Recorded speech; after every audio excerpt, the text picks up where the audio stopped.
I can always just return to my team and that they'll be there for me. And it's nice being able to go out for all the sports events and like playing the games and hanging out with the team after practice, even when we're exhausted, and we can go out to the diner and laugh about the good plays we had and the bad plays we had. And it's just like a really nice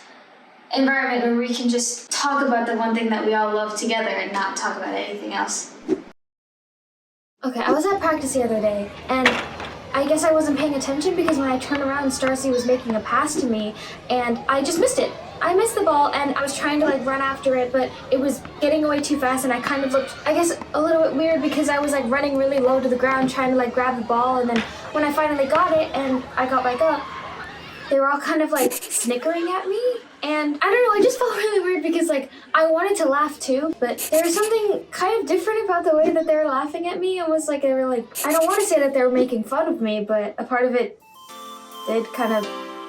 feel like that.